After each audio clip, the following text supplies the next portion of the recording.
Well, wasn't I right? Nothing happened with the release of Epstein's list. I knew it was going to happen. They're going to be fighting back tooth and nail to not release any information or try to keep the most important information not visible for the general public. Attorney General Pam Bondi is accusing FBI with holding Epstein's list. So this is Pam Bondi here. Now, what's a conspiracy theory for me is she's 59 and looks like this. Maybe this is a better picture. There's a lot of Botox, I think. She looks great for 59, but I'm pretty sure that's got to be a load of Botox. She's accusing the FBI for not releasing them. Now, Kash Patel is this bloke here, who there was a big song and dance of him being in power because he was Trump's man. People didn't want him in. FBI didn't want him in. Trump was like, we're going to get him in. This is the guy that's meant to reshuffle the FBI, kind of put fear that the government are coming after him to kind of make sure that the answer for information is not being released, to kind of show a force of power from Trump, and it kind of just didn't happen.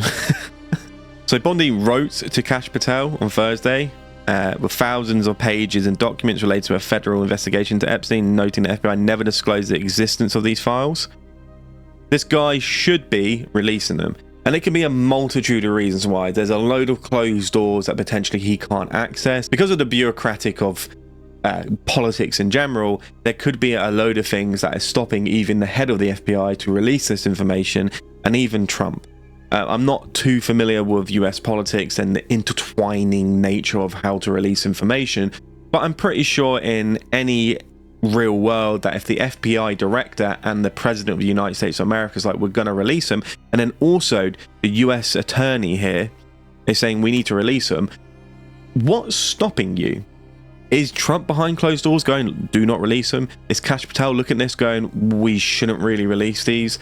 Is there any damaging impact relating to Trump or the Republican Party, or even donors or people that are very high up in the US political world, potentially don't live in US, but they have a lot of companies in the US? We saw that there were 4 world leaders from Israel going to Epstein's island. And one of the conspiracy theories that I potentially have is, see how hard Trump goes after Zelensky and Ukraine for money that they want recuperated with investing, which Trump would look as investing into Ukraine with the Russia war, with that mineral deal.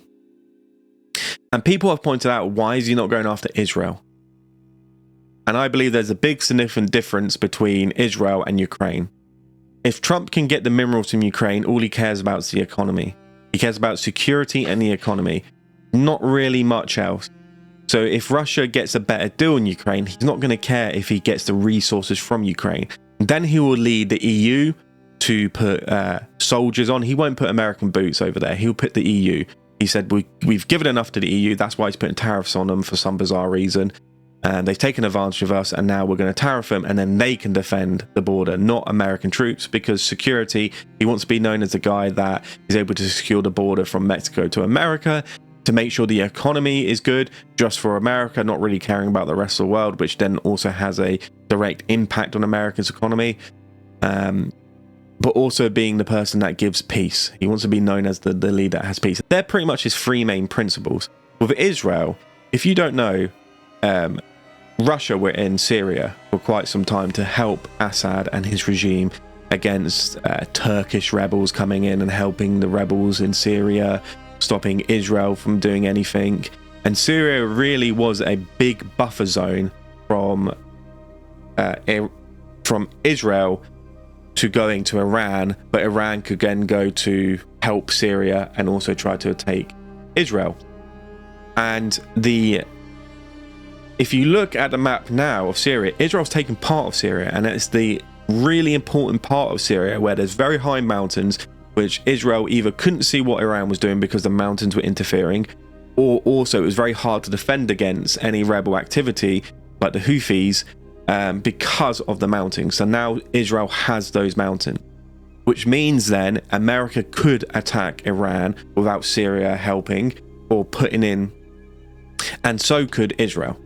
So for Trump not going after Israel and potentially the Epstein list, because we've seen 4 world leaders of Israel go over there, it may be because the bigger picture is that the Middle East is safer for the West with Israel there and having some form of military presence with countries like Iran, and potentially putting Syria as a puppet state for the West and helping the rebels out and making them more lean towards the West. That creates a buffer zone now for Iran trying to attack Israel, or any other country trying to attack Israel, because Syria is there being able to defend any form of space. It also gives Israel more intelligence in that area. So the relevance to this is potentially it may not be Donald Trump himself, it may not be a Republican Party, it may not be US general attorneys or businessmen as such that they're protecting. It could be the fact it's intertwined with Israel. Now, that's just a conspiracy theory of me watching a load of stuff with Israel in the Middle East. And I watched the TV show The Spy and seeing how he did in Syria, the most famous spy in Israel, who eventually got executed. I think he got to the position of defense, head of defense for Syria. I'm not too sure. But yeah, that's just like, it may not be Israel, but it may be other factors with global people that are from different countries that may impact America, and the counter attack to them being released may be really bad for America. But nothing has come out, unfortunately, and I predicted that. I knew that they weren't going to release anything, and I may be speaking complete BS. When it comes to the reason why. It may be a bureaucratic wing that's just stopping them. But here is Grok 3, kind of summarizing what's happened. So Attorney General Bondi has claimed the FBI withheld thousands of additional pages demanding a release by February 20th, 2025 morning. But as of 4:17 p.m. GMT, no further documents have been reported released. It did not introduce explosive new allegations or definite client lists as some had anticipated. So we've got several things that we can break down here that it could be. The bureaucratic wing of US politics, they just have to go through a lot of loops and holes. They have to review these documents before releasing them.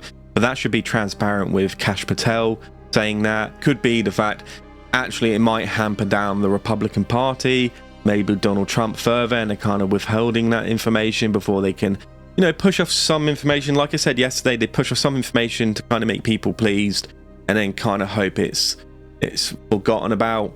It could be that it's powerful people in the United States that are like, look, if you release that, it's not going to be good for America. It could be other global powers. Like I said, we've seen 4 Israeli, I think, head of states they were in,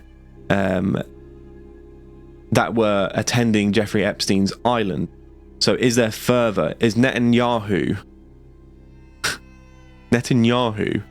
his twin evil brother, Net and Google? Now I'm going to get fucking Mossad are going to come to my door. It's not the things I said before. It's like, you just said Netanyahu and his evil twin brother, Netanyahu. You think this is funny? You think we play a game? And I would fold so quickly and be like, I'm so sorry. I'll go bright red with tears in my eyes. Like, please don't tickle me. No. But it could be something Netanyahu. It could be, someone that's really important in other, not just Israel, but other countries that do have a sway in America. Maybe Middle Eastern country. I don't know. We don't know. All we know so far is that you have heads of states like Tony Blair and the 4 Israeli head of states. You have a load of billionaires like Bill Gates. You have actors, famous people there. You have people that are professors there. It's so interesting that, Alex Jones has been known as this lunatic, and they ran so much with the Sandy Hook situation, him saying it was a false flag and then come out saying, actually, I was wrong about it, that they ran with that. But Bohemian Grove, no one faced any consequences. The Epstein list, it doesn't seem like anyone's facing any consequences, and are dragging their feet across the sand because they don't want to release it. Yet whenever it comes to something that they know someone said is false, all of a sudden they can release those documents. All of a sudden they can prosecute very quickly. All of a sudden there's justice there in their eyes. But when it comes to the fact that they do any wrongdoing, it's, we're going to try to avoid this, and potentially there might be a conspiracy of global affairs that potentially might push people away from even wanting to know this, essentially. In my eyes, I'm not saying that what I'm saying is factual, but what I am saying is that this seems a bit dodgy, that these files aren't being released. We have Kash Patel that's meant to be the guy that's gonna really unsurface the FBI's wrongdoings and kind of set them straight into an intelligence service that's reliable and trustworthy and does their job, and not anything that's a bit like, ooh, that's something the CIA would do. You know, with Dodge, you know, we've seen the FBI and CIA fail the audits, and they don't know where the money's going. You're hoping they're going to uncover that. It just depends. It depends. I'm annoyed. I'm annoyed because this was meant to be released. The Attorney General has said, let's release them. Donald Trump is looking to release them. Kash Patel wanted to release them, and all of a sudden we're not getting them released. These are like the most powerful people. You have the head of the FBI supposedly want to release them, the head of the US government wanting, the president wanting to release them, and then you have an Attorney General that's pushing them. These are all these people. Pam Bodie's part of the Republican Party. And Botox. Republican Party. Kash Patel. Republican Party. You know, these are people that are part of the Republican Party. So what is the get-go? And if it's the fact is there is a certain thing that's happening that isn't anything related to a global power, that isn't anything that's related to any interference, it's a bureaucratic thing, then say it, communicate it. It's the same with the US drones. Police sheriffs don't know what's happening. No one knows what's happening. Biden doesn't know what's happening. Trump gets into power and it's a training exercise. If it is a training exercise, why not release that straight away? Why is it you get people thinking, oh, it's China because of the balloons. Oh, it's interference with these other people. It may be Russia. It may be this, that, and the other. Why is it that Trump gets into power and all of a sudden he releases a training exercise, but Biden couldn't say anything? You could say, well, we want to know the extent of the training exercise. Well, it was a terrible training exercise because everyone saw it. So, you know, these things, the bureaucratic wing and, you know, trying to just say, oh, it's this, and then push it under the rug, and then here's a world event that will take your mind off it, is getting tiring. Just release the document. Release them. We want to know what the documents list. We want to know what these people have done wrongdoing. These are crimes that are atrocious. It's one of the worst crimes ever. You're taking advantage of minors that are very vulnerable. And it's a conspiracy theory that's always happened. Like the Kaka young boys, billionaires get bored. They have all this money, all this power, and they get bored, and they want young boys. If this was just a random group of people, this would be released like that. Yet when it comes to people in power, why are you above the law? Just release them. Who cares? Who cares if it has anything to do with Trump or anyone else that potentially people like? At the end of the day, you want people to face justice because that's what America represents. You represent the land of the free. So just release it. Release it. If it has ties to other foreign countries, then so be it. These people should face consequences for their actions and not just be let go because they have a position of power. So yeah, I'm not surprised, but it is annoying. Let me know down below what you think of this. If it is, if you are surprised, or if you think they're ever going to release the list, and who you think are on the list. Who are they protecting? Is it a bureaucratic wing where they're just trying to get the cogs turning and then they'll release it, or what? Because the US attorney demanded them to come out that day and she expected them. So I don't think it's a bureaucratic thing, but they'll probably use that as an excuse to watch M3P and be like, oh, that's a good excuse. Send Mossad after him, he said Netanyahu.